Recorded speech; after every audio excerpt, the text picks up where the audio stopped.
नमस्कार, स्वागत है इस खास विश्लेषण में। आज हम सीधे उस मुद्दे पर बात करेंगे जिसने अमेरिकी इमिग्रेशन सिस्टम में एक बड़ी हलचल मचा दी है। इमिग्रेशन अप्रूवल पर लगी हालिया रोक और उसके पीछे की नई FBI वेटिंग पॉलिसी। चलिए इसे डिकोड करते हैं। तो हाल ही में सामने आए कुछ आंतरिक सरकारी दस्तावेजों से एक बहुत बड़ी खबर निकल कर आई है। US citizenship and immigration services यानी USCIS ने अपने अधिकारियों को एक सीधा और सख्त निर्देश दिया है। निर्देश क्या है? यही कि पेंडिंग इमिग्रेशन मामलों की मंजूरी को तुरंत रोक दिया जाए, और ये रोक तब तक जारी रहेगी जब तक कि इन आवेदनों की नए सिरे से और ज्यादा विस्तृत FBI स्क्रीनिंग पूरी नहीं हो जाती। एक तरह से देखा जाए तो पूरे सिस्टम पर ही अचानक ब्रेक लग गया है। इस विश्लेषण में हम 5 अहम पहलुओं को कवर करेंगे। ये अप्रूवल पॉज आखिर है क्या? इसका सीधा असर किन पर पड़ेगा? नई FBI चेक्स कैसे काम करती हैं? इसके पीछे का एग्जीक्यूटिव ऑर्डर क्या है? और इन सब का एक व्यापक इमिग्रेशन संदर्भ क्या बनता है? तो चलिए शुरुआत करते हैं पहले हिस्से से, जहां हम समझेंगे कि इस अप्रूवल पर रोक का असल मतलब क्या है और USCIS के अंदर तुरंत क्या प्रशासनिक कदम उठाए गए हैं। इसे एक रेड लाइट की तरह समझिए। अधिकारियों को स्पष्ट आंतरिक निर्देश मिले हैं कि वे अप्रूवल जारी करना तुरंत बंद कर दें। जिन इमिग्रेशन आवेदनों पर फैसला आना भी बाकी था, उन्हें वापस भेजा जा रहा है। क्यों? ताकि वे एक नए और विस्तृत FBI बैकग्राउंड चेक प्रोसेस से गुजर सकें।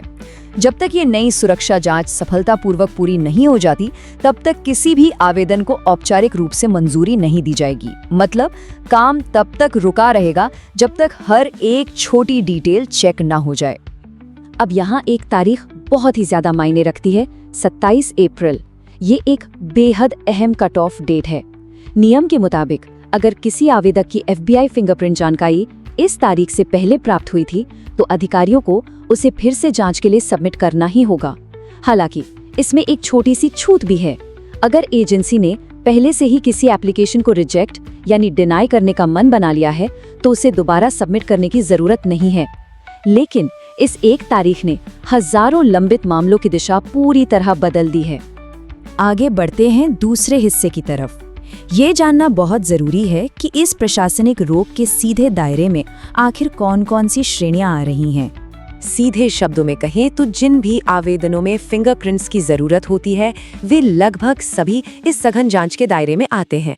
इसमें ग्रीन कार्ड के आवेदन शामिल हैं, सिटीजनशिप यानी नागरिकता के आवेदन शामिल हैं, असाइलम या शरण मांगने वाले लोग भी इस लिस्ट में हैं। यहाँ तक कि वो अमेरिकी नागरिक या ग्रीन कार्ड होल्डर्स भी जो अपने रिश्तेदारों या मंगेतर को स्पॉन्सर कर रहे हैं, उन्हें भी इस देरी का सामना करना पड़ेगा। सच कहा जाए तो इसका असर बहुत ही व्यापक है। और यहाँ 39 का ये आंकड़ा बहुत ही खास है। भले ही पहले ऐसी खबरें आई थीं कि असाइलम प्रोसेसिंग पर लगी रोक में कुछ ढील दी गई है, लेकिन ट्रैवल बैन के तहत आने वाले इन 39 देशों के प्रवासियों पर ये रोक अभी भी पूरी सख्ती से लागू है। इन देशों से आने वाले शरणार्थियों के मामलों पर फिलहाल कोई काम नहीं हो रहा। ये कोई छोटा नंबर नहीं है। तो आइए तीसरे पहलू पर आते हैं और देखते हैं कि ये नई और विस्तारित FBI जांच आखिर काम कैसे करती है। पुराने और नए सिस्टम में फर्क दरअसल बहुत बड़ा है। पहले क्या होता था, USCIS सालों से राष्ट्रीय सुरक्षा और सार्वजनिक सुरक्षा जांचने के लिए स्टैंडर्ड FBI डेटाबेस का इस्तेमाल करता आ रहा था। लेकिन ये जो नया सिस्टम है, ये एक गेम चेंजर है। इसने USCIS को न्याय विभाग, जस्टिस डिपार्टमेंट और FBI के क्रिमिनल हिस्ट्री रिकॉर्ड्स तक कहीं ज्यादा गहरी और व्यापक पहुंच दे दी है, जिसका सीधा सा मतलब है कि अब जांच पहले के मुकाबले कहीं ज्यादा सख्त और डिटेल्ड होगी। अब जाहिर है इस कड़ाई की वजह से इंतजार का वक्त तो बढ़ेगा ही। इस पर USCIS के प्रवक्ता जैक कीहलर का एक महत्वपूर्ण बयान आया है। उन्होंने इस नई बैकग्राउंड चेक की पुष्टि करते हुए कहा कि भले ही प्रोसेस जारी है, लेकिन इस वजह से होने वाली कोई भी देरी बहुत कम होनी चाहिए और इसे जल्द ही सुलझा लिया जाएगा। उनका ये बयान इस बात पर भी जोर देता है कि एजेंसी हमेशा अमेरिकी जनता की सुरक्षा को सबसे ऊपर रखेगी। लेकिन ये नए और सख्त वेटिंग रूल्स अचानक आए कहां से? चलिए चौथे हिस्से में देखते हैं इसके पॉलिसी ओरिजिन को, यानी उस एग्जीक्यूटिव ऑर्डर को जिसने ये सब शुरू किया। थोड़ा पीछे चलते हैं फरवरी के महीने की तरफ। तब तत्कालीन राष्ट्रपति ट्रंप ने सख्त जांच के लिए एक एग्जीक्यूटिव ऑर्डर साइन किया था। इस आदेश में DOJ और FBI को साफ निर्देश दिया गया था कि वे USCIS को अपने डेटाबेस तक कानूनन अनुमति की आखिरी हद तक पहुंच प्रदान करें। और ठीक 2 महीने बाद अप्रैल में हमने USCIS को पेंडिंग मामलों पर नई स्क्रीनिंग पॉज लगाते हुए देखा। ये एक ऐसा नीतिगत फैसला था जो अब जमीनी हकीकत बन चुका है। इस आदेश के पीछे का मकसद बिल्कुल स्पष्ट था, क्रिमिनल एक्टर्स को टारगेट करना। ऐसे विदेशी नागरिक जिनका कोई क्रिमिनल रिकॉर्ड है, जो देश में गैर कानूनी तरीके से आए हैं या रह रहे हैं, या जो अमेरिकी कानून तोड़ने की कोशिश कर रहे हैं, उन्हें बेहतर तरीके से आइडेंटिफाई करना ही इस ऑर्डर का मूल आधार है। अब आखिरी हिस्से में आइए इस पूरी सिचुएशन को एक बड़े और व्यापक इमिग्रेशन कॉन्टेक्स्ट में रखकर देखते हैं। ये जो वेटिंग पॉज हम देख रहे हैं, ये कोई अकेला या अलग थलग कदम नहीं है।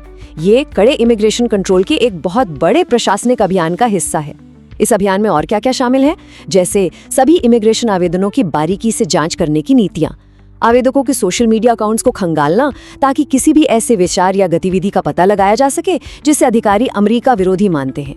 USCIS द्वारा हैंडल किए जाने वाले सभी असाइलम मामलों पर रोक लगाना और ट्रैवल बैन वाली 39 देशों से आने वाली लीगल रिक्वेस्ट को होल्ड पर डालना। ये सब एक ही बड़ी चेन की कड़ियां हैं। तो अब ये पूरा विश्लेषण हमें एक ऐसे मोड़ पर लाकर खड़ा कर देता है जहां एक बहुत ही अहम सवाल उठता है। जैसे जैसे ये नए सुरक्षा उपाय इस प्रशासनिक पाइपलाइन को रोक रहे हैं, तो सिस्टम एक तरफ इन सख्त नेशनल सिक्योरिटी चेक्स और दूसरी तरफ लीगल इमिग्रेशन आवेदनों के लगातार बढ़ते हुए बैकलॉग, इन दोनों के बीच एक सही बैलेंस आखिर कैसे बनाएगा? क्या बिना सिस्टम को क्रैश किए एक मजबूत सुरक्षा ग्रिड बनाए रखा जा सकता है? ये एक ऐसी चुनौती है जिस पर आने वाले वक्त में सबकी नजर रहेगी। इस विश्लेषण में साथ जुड़ने के लिए बहुत बहुत धन्यवाद।